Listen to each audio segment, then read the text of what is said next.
everyone, InfiniteCaz here, and welcome to another video. If you have been on the internet these past couple of weeks, you will have heard about Splatoon 3's announcement. And like all big budget games, there is a ton of hype and speculation surrounding it. Today, I wanted to dip my toes into the ever-growing ocean of prediction videos and pose my wishes for the upcoming game. Just to keep in mind, I don't expect many of these ideas to translate into Splatoon 3. As my wishes versus what would effectively work in the game are assumingly miles apart. Although keep in mind that some things I will mention are more likely to be implemented, and I will be sure to mention that specifically when I get to those points. With that being said, let's get right into it. For this video, I want to focus solely on single player content, so I will be going through my wishes for the campaign, its theming, any additional offline modes, that sort of idea. I love a hardy single player campaign, and for a hit game on a portable console, Splatoon 2 was pretty barren at launch if you had a subpar or non-existent internet connection. I think Splatoon 3 should be able to be enjoyed offline almost as much as online, making it much more suited to portability.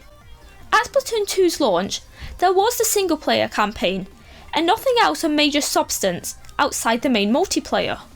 While we did get Octo expansion in 2018, an incredible new single player experience, it was an additional cost, and a shame that not everyone who bought the game could play it, as it blew away Octo Canyon multiple times over. Octo expansion gave us a glimpse of an in-depth, extremely varied, yet challenging single player experience, so my expectations for Splatoon 3's equivalent are high to say the least. The base mechanics of Splatoon are so unique, and the ways that they can be implemented into a single player campaign are next to endless, and if utilised correctly, can pave the way for one of Nintendo's best single player experiences to date. Content wise, I hope it's a hearty length, at least the volume of Octo expansion, but with more replayability. I think the theming will be similar to what we saw in the first part of the reveal trailer, with this desolate wasteland as far as the eye can see. I really hope this means we can get an open world area and use exploration to introduce new game mechanics into the story. An open hub would make sense, similar to Splatoon 1 and 2, but much more vast. I think that the weather could change as the story progresses, which in turn allows different areas of the map to open up, so it's not just kill the boss, progress to the next world over and over. More natural progression like this makes a campaign feel less like a list of levels and more like a story. A boss fight could set off a natural disaster of some type that would allow you to explore new areas and progress further. I also hope the story level progression isn't too linear. I like how in Octo Valley and Canyon you can complete the stages in any given world in the order of your choosing, but you still have to complete each world's respective boss to progress on to the next one. I think having more choices at which areas you will tackle first would be a huge help. Maybe a few intro stages to get the player filled in on all the basics, and then you have much more freedom about the order you tackle levels in. To use Breath of the Wild as an example, you can't leave the Great Plateau, the game's tutorial, before you complete the first 4 shrines, which introduce you to the game's core mechanics. But once you leave, you are free to progress the story at the pace and in an order that you wish. I think this replicated on a smaller scale could be amazing in Splatoon 3. Yes, I know I've droned on about length and progression, but in my opinion, how a campaign flows is so important to engaging its player base, and can determine how much enjoyment someone gets out of the single player experience contrast with the main multiplayer modes. Ideally, a mix of open plan and tighter platforming levels would be included in the main campaign, with an emphasis on variety. I think there should be checkpoints where you can change up your weapon or kit in the midst of a level, especially if it's longer winded. I would like more platform focused stages to introduce a mechanic, then a puzzle of an open world level, which can utilise said mechanic a little down the road to see if you have mastered it. I could see there being areas blocked off by the inability to use a specific weapon, such as grappling hooks that need a charger to reach them. This encourages replayability, so you can go back to retrieve a collectible and explore a new section of a level if you have recently found or tested out a weapon with different mechanics. Encouraging the player to look for hidden secrets in the midst of a tough platforming challenge can be extremely rewarding to people who enjoy exploration, but making sure it's not detrimental to those making a quick rush for the finish. Making it tougher to 100% something just helps those who are committed enough to get more out of the game, and as long as little grinding is necessary to complete the mode at face value, it's a positive addition in my opinion. Unlike Splatoon 2, I don't think 100%ing the single player should revolve around playing every level with every weapon, but instead, you need to complete a list of objectives for each stage, such as collect a set number of eggs, kill all enemies, or reach the goal in a certain time limit. If you complete all set objectives for a level, you could be rewarded with some fancy gear, or an in-game item that enables you to show off said achievement. Local and global leaderboards detailing how quickly certain levels can be beaten would also be an amazing touch, so top players could have the recognition that they rightfully deserve. Additional minigames and side quests scattered around the world would also be a great addition, and getting a certain score could unlock them when you're waiting in a queue for a match, just like Splatoon 1. I would like to see the difficulty start a bit above Splatoon 2's campaign, and get as hard as some of the toughest Octo expansion levels towards the end. Octo Canyon, difficulty-wise, stayed fairly consistent, and while the levels in World 5 were tougher than World 1, I wish there was more of a contrast.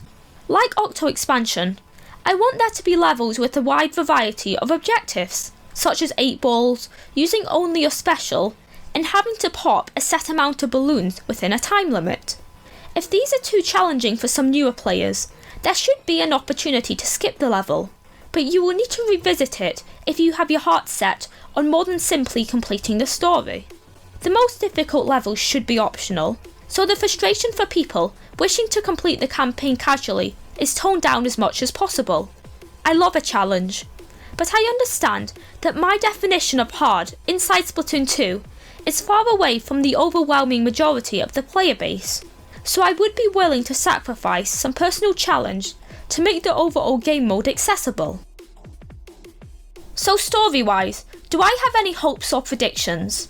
Naturally, the theme of chaos will play a role, but to what extent? I think the Final Fest theme, Chaos vs Order, will be entwined into the story, and I would love to see a mix of levels from both themes. I would love to be able to play as an outcast type, where you start the story after being stranded, and instead of going on some heroic mission, it's a personal quest to get back to safety. As much as I like the Splatoon 1 and 2 campaigns, the whole you're the hero, saving Coppola stick is not that interesting to me, and I wish the start of the story is mixed up. Perhaps there's a huge natural disaster that shakes the world, and you are dragged into something bigger later down the line. Some nods to the other game's single player would be amazing, but I really want the campaign to feel fresh, and not heavily influenced by its predecessors. I assume Pearl and Marina will be entwined in the plot somehow, although I hope they play a very different role to Callie and Marie in the Splatoon 2 story. I think having levels where you team up with another character, or even control them, would be very interesting. For example, Little Body could fit into small spaces, and you can navigate him through set areas to unlock further parts of a level. Playing co-op with one of the new idols in Splatoon 3, or an existing character, would be so much fun, and certainly a shake-up from a more traditional level. Regardless of what the story entails, I want to see more of it throughout the campaign. In all previous single-player missions, we got very few events in the story between the start and the final boss fight. At the start of each new world or area, I hope we get a major snippet of the story that ties into the forthcoming levels and the wider plot, making the final boss even more climactic. I don't necessarily want a super in-depth story, but I like it to have a decent amount of relevance and be a drive to keep on playing through the campaign. After the main story, I hope that some extra hard levels will open up, and like in Agent 3, a super challenging boss fight will appear when you 100% or near enough 100% the game mode. I'm very open to lots of different subplots and level designs, as long as it's varied and engaging throughout. Enemy-wise, I would love to see Salmonid's return, as Little Body presumably plays a role in the main story, although to what extent we don't currently know. Since Inklings and Octolings will be playable from the get-go, I think instead of Octarians, we will see a new foe to destroy. We really don't know much about the location of Splatoon 3's campaign, so if it will have ties to Octo Canyon or Octo Valley, we don't know yet. Salmonids are the most likely contender if we are to see a returning foe, and I think the mystery of Mr. Grizz could be expanded upon throughout the mode. Having a Salmonid invasion would link to the chaotic atmosphere very well, and as someone who loves Salmon Run's theming, there would be no complaint seeing this in Splatoon 3. I would love a final boss in a similar vein to Octo Expansion, where you have multiple quests before meeting the final battle of the campaign. I think the amount of collectibles and such you pick up could determine the difficulty of the fight, and would make it more unique to the player, depending on your experience with the game.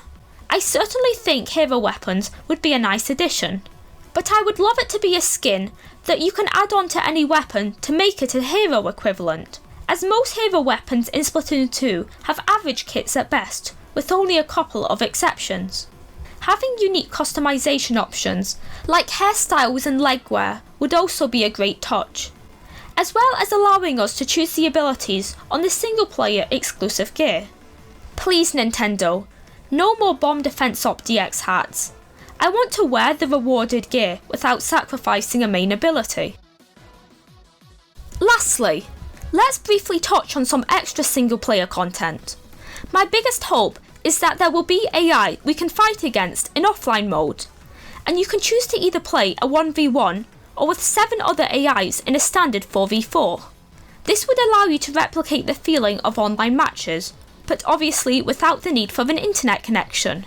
You could pick the AI's weapons, gear abilities, and difficulty level to simulate a real match as much as possible, but the AI players will be different in appearance to normal Inklings and Octolings. I would imagine if this was implemented, there would be restrictions, probably only a handful of maps to play on, and the AI wouldn't be the smartest thing ever. But any way to properly test out skills or unfamiliar weapons offline would be hugely helpful. No more embarrassing myself when I try to play something I'm very clueless with. In addition, I want an expanded testing room where you can customize the HP and movement of the dummies, enabling you to cater to the weapon you are warming up with. Outside of those modes, I would love to see the introduction of apartments in the game, where you can customize and expand your living area with money that you earn from winning matches. Having an outlet to spend lots of in-game currency on would be perfect for people with millions sitting idle. It can also be a place to show off achievements and your favourite weapons, etc, etc, as well as giving the game some more life outside of matches. I know I've only scratched the surface when it comes to predictions regarding Splatoon 3 and its single player content, but I don't want to drone on for too long. With that being said, what are your hopes for Splatoon 3? I would love to hear what you think. Please like and subscribe as it really helps me out. We hit 1k subs last week and I can't thank you all enough. That being said, thanks for watching and I will see you all next time. Bye!